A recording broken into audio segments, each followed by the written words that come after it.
A paz, minhas queridas irmãs e amadas de Cristo. Estamos aqui com mais uma semana, quinta semana, não é? Antes de mais nada, vamos estar orando, clamando ao Senhor por esse estudo, amém? Oremos. Paizinho querido, Pai amado, graças te damos por tudo que tens feito, Pai, por tudo que irá fazer. Que tudo seja feito para a tua honra e tua glória, Pai. Que possamos sair daqui desse estudo através dessa videoconferência, edificadas, Pai, na palavra. Que nós possamos sair daqui, Pai, alimentadas por Tua palavra. Paizinho querido, te peço que o Espírito Santo de Deus venha ser voz em minha boca, Pai amado. Que tudo que for dito aqui seja para edificar, Pai, o Teu reino. Em nome de Jesus. Amém. Amém, minhas queridas. Vamos lá? Não pense que eu não estou nervosa, porque eu estou, mas Deus é o nosso maior refúgio, é a nossa fortaleza, é o que nos faz acordar pela manhã e agradecer todos os dias, certo? Então vamos lá. Hoje nós vamos falar da nossa quinta semana, como passou rápido.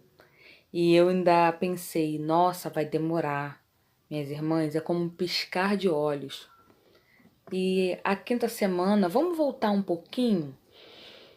A primeira semana teve um item muito assim interessante, que eu fiz algumas anotações, que falou do ser improvável e se tornar provável. E a segunda falou sobre a determinação de uma grande mulher, uma das grandes mulheres na Bíblia, que foi sobre Raabe. E a terceira, por sua vez, falou sobre ser frutífera na casa do Senhor. E a quarta semana falou sobre deixar ser moldado. Olha quantos assuntos que nos envolve e nos leva a refletir de como nós estamos trabalhando na casa do Senhor, como que nós estamos frutificando na obra do Senhor, como que nós estamos nos tornando provável para a obra do Senhor e como que nós estamos deixando nós sermos moldados pelo Senhor. Olha só que interessante. E hoje nada menos do que nós nos esvaziarmos de nós mesmos, para deixar Deus cada vez mais ocupar. Não é um vazio. Quando fala assim a palavra esvaziar, não é que isso vá se tornar um vazio dentro de nós, mas muito pelo contrário, que Deus venha preencher o nosso interior de tal maneira que a gente fique pequenininho e o Deus seja maior em nossa vida. Amém? Eu fui só uma palhinha aqui no dicionário, peguei a palavra esvaziar e é retirar o conteúdo de alguma coisa ou descarregar, ou seja, trazendo para a nossa vida, retirar o conteúdo de alguma coisa. Lógico, nós não somos coisa, mas descarregar nossos pensamentos impróprios, a nossa vida, como nós não estamos trabalhando diretamente para o Senhor, quando a gente não está totalmente vazio de nós mesmos, com o nosso eu, com o nosso ego, com o nosso orgulho, e deixar Deus agir, deixar Deus trabalhar. Amém?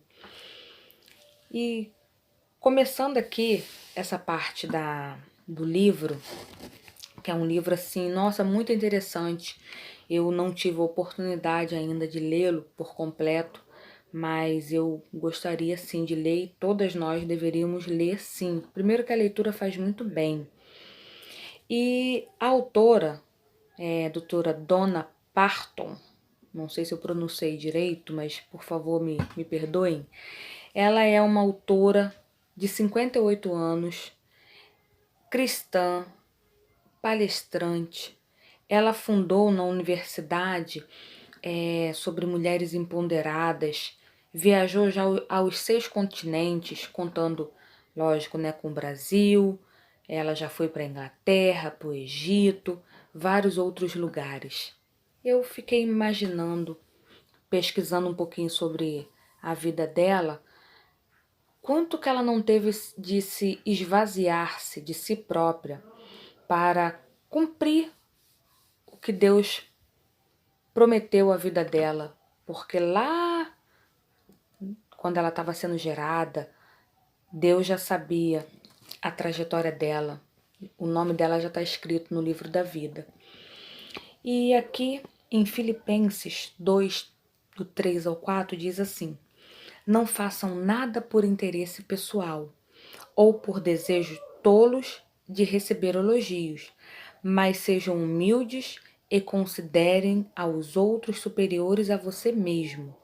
Ninguém procure somente os seus próprios interesses, mas também os dos outros. Olha só, que texto lindo! Que texto lindo!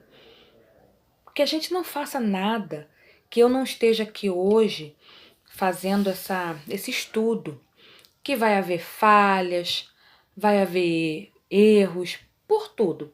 Porque isso tudo pra gente é novo. Ninguém queria estar passando pelo que nós estamos passando hoje, por essa situação aí fora no nosso mundo, gravando um vídeo que se torna muito mais complexo. Nós não estamos acostumados com isso, mas para fazer isso a gente teve que, em algum momento, nos esvaziarmos de algo para estarmos aqui diante de vocês, para trazer esse estudo. Então, quando diz aqui, ninguém procure somente seu próprio interesse, mas também o dos outros. Que haja um interesse de nós podermos levar a palavra do Senhor a cada dia, que nós possamos ser vasos para sermos moldados pela mão do Senhor e frutificarmos, porque vaso vazio é um vaso vazio. Uma árvore sem fruto é simplesmente uma árvore. Então, que nós possamos levar adiante a palavra do Senhor. E o nosso grande exemplo de esvaziar é o Cristo nosso Senhor.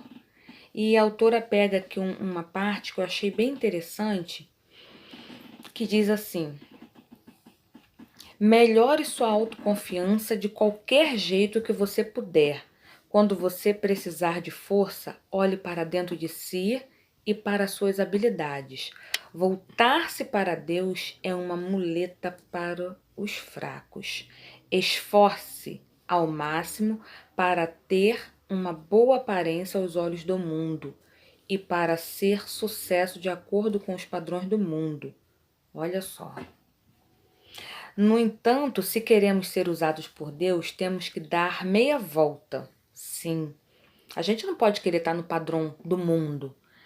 Querer estar de acordo com o que o mundo queira e nos esquecermos do que Deus quer para nós. Nós precisamos nos esvaziar de nossas próprias demandas pessoais e focar completamente na agenda de Deus. Olha só que interessante. Isso chama buscar primeiramente o reino. É muito mais fácil dizer o que fazer. Isso significa ser confiante em Deus e apenas em Deus. Isto também requer que você humilhe o suficiente para reconhecer sua total dependência em Deus. Olha só que interessante. Um pouco mais acima, diz assim: voltar-se para Deus é uma muleta para os fracos. Esforça-se ao máximo para ter uma boa aparência aos olhos do mundo e para ser sucesso de acordo com os padrões do mundo. Olha só, eu não quero isso para minha vida. Eu quero ser totalmente dependente de Deus. Eu quero estar voltada para o Senhor. E isso é o que eu venho buscando. Venho buscando a cada dia essa dependência do Senhor. Confiar em Cristo, porque Ele é o nosso exemplo. E aqui diz assim também: eu tenho que deixar de ser o centro da minha vida e somente reconhecer o interior do meu coração e os meus pensamentos voltados para o Senhor, certo? E ela continua aqui o texto dizendo que não faça nada, mais uma vez, por interesse. E aqui, ó, diz assim: Jesus tinha a natureza de Deus, mas não tentou ficar igual a Deus. Muito importante isso aqui. Em alguns momentos, se nós pensarmos que isso não aconteça, tá? Mas é um exemplo e a gente tem que estar ligado na terra e ligado no céu. Jesus não tentou ser igual a Deus, pelo contrário, ele abriu mão de tudo que ele era, tomou a natureza de servo, tornou-se assim igual aos seres humanos e vivendo uma vida comum de ser humano, ele foi humilde e obediente. Que nós possamos ser mais humildes e obediente. Obediência. A gente tem escutado sempre aí em palestras, em cultos, em vídeos, e a palavra obediência tá ganhando. E ele foi obediente a Deus até a sua morte. Morte essa de cruz, como todos nós sabemos. Então disse assim: para que, em homenagem ao nome de Jesus, todas as criaturas no céu, na terra e no mundo dos mortos caiam de joelhos e declarem abertamente que Jesus Cristo é o Senhor, a glória de Deus. Então, que nós possamos estar ciente de que o nosso Deus soberano e nós sermos obedientes tem que ser uma coisa que ande junto. Amém? Continuando aqui, disse assim: assim como Cristo esvaziou-se na cruz, nós também devemos esvaziar, mais uma vez, de nossas agendas pessoais, nossos anseios escondidos, nossos sonhos, nossos desejos egoístas. Voltando para a palavra, quantos personagens aqui da nossa Bíblia tiveram que esvaziar-se de si mesmo para ser obediente, para cumprir o que Deus quis e desejou e colocou no coração de cada um. Falando um pouquinho de Paulo, antes da transformação dele para Paulo, nós sabemos como ele era, né? Quem teve a oportunidade de ler, e como ele deve ter tido que esvaziar-se de si mesmo, esvaziar-se de tudo que ele achava que era certo, tá? E até o errado ele fazia aos olhos do Senhor, mas até o errado ele fazia muito bem. E ele teve que esvaziar-se dessa vida dele, que aos olhos do Senhor não era agradável, para ser transformado pela mão do Senhor, transformado pela misericórdia de Deus. E assim como nós sabemos, né, a história de Paulo, enfim, ele esvaziou-se. Então não pense que é fácil, ou que foi fácil para ele. Como foi dito aqui, Raabe também não deve ter sido fácil ela esvaziar-se do conceito, de tudo que ela sabia, de tudo que ela cria, e assim achando que era certo, mas ela teve que largar tudo para trás para viver um amor pleno, que é o amor de Deus.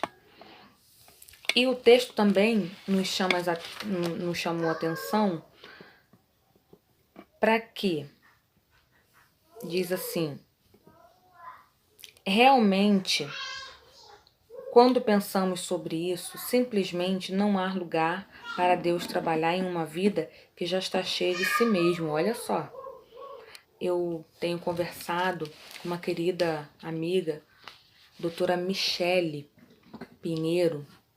Ela é psicóloga especialista em logoterapia, e certa vez ela me falou sobre o rio. Nossa, um rio? Tá, já vi algum rio. Mas o interessante é que muitas das vezes a gente não deixa essa água desse rio fluir como ela deve fluir. Você não tem que tentar parar ou colocar alguma barragem nessa água, porque uma hora vai dar algum problema. Uma hora vai dar algum problema, vai vazar para onde não tem que vazar. Então é deixar, confiar totalmente no Senhor e deixar esse rio fluir. Uma vez que isso aconteça, a gente começa a ver resultados. A gente começa a ver como que Deus opera em nossas vidas, como que Deus trabalha, porque Deus não para. A gente sim tem um momento para descansar, para refletir, mas Deus não para. Assim, Cristo é o nosso exemplo. Ele esvaziou-se de si mesmo. Nós devemos nos esvaziar das nossas agendas secretas, de nossos anseios secretos e de nossas vontades e de nossas demandas. Abra os olhos para as pessoas se afogando ao seu redor. Olha só, muitas das vezes a gente está tão atarefado, com tantas coisas secretas, com tantos anseios secretos, com tanto, e pessoas ao nosso redor, ao nosso lado, se afogando. Mas não está se afogando porque está cheio da glória. Não, pelo contrário. Se nós somos discípulos de Cristo, cadê aquele ensinamento que ele deixou aos discípulos que nós não levamos adiante? Olhar para o irmão, uma palavra de consolo. Mas não é sair colocando a mão na cabeça de todo mundo e orando, fazendo revelação, não. Mais íntimo. Jesus era muito simples, humilde.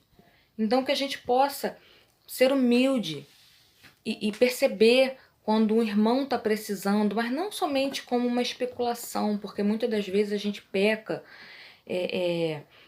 em querer ajudar o próximo. A gente simplesmente às vezes tem só que ouvir.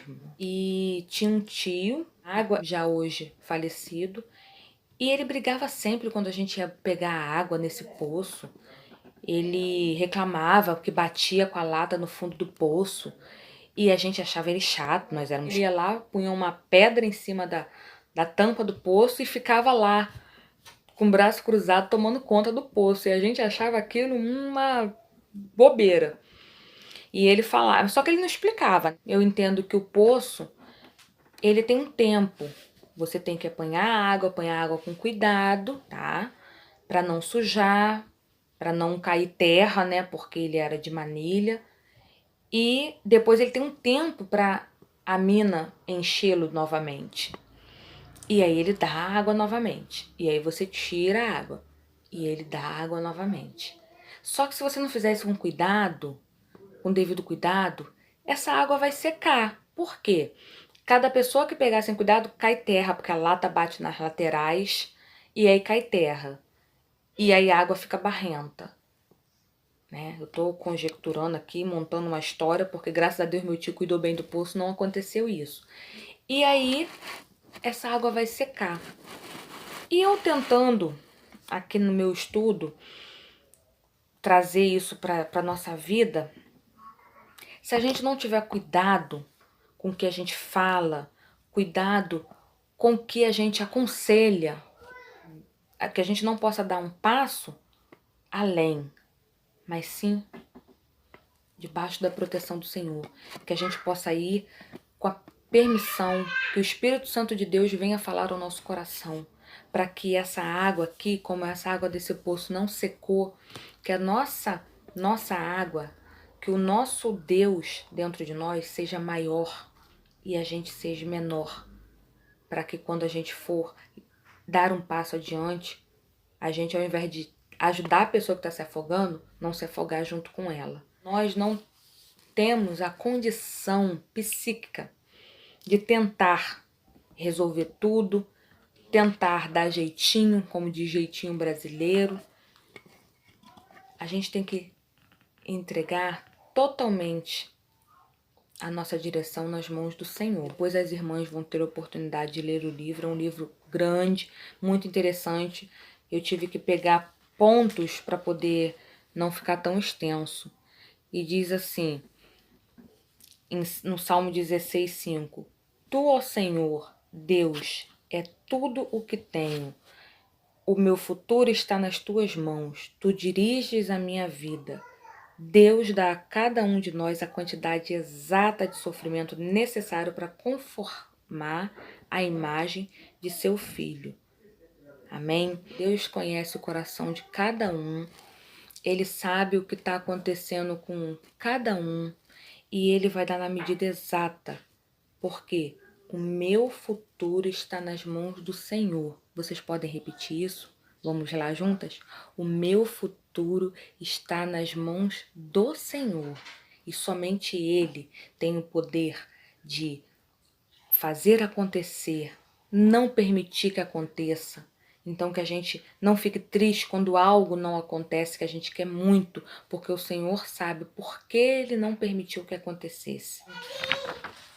E agora, para a gente poder encerrar aqui, diz assim: enquanto abrimos mão de nossos anseios e de nossos sonhos para o futuro, é porque devemos abrir mão de todas essas coisas para dar lugar ao que Deus quer fazer em nossa vida por intermédio delas. Para se tornar uma mulher poderosa na mão de Deus é esvaziar-se de si mesma. Então, minhas amadas, que nós possamos refletir sobre o que foi falado aqui, o que está sendo falado durante essa semana, que a gente possa tirar bom fruto e que seja agradável ao coração de cada uma, para a honra e glória do nome dele. Amém? Muito obrigada, queridas. Fiquem na paz.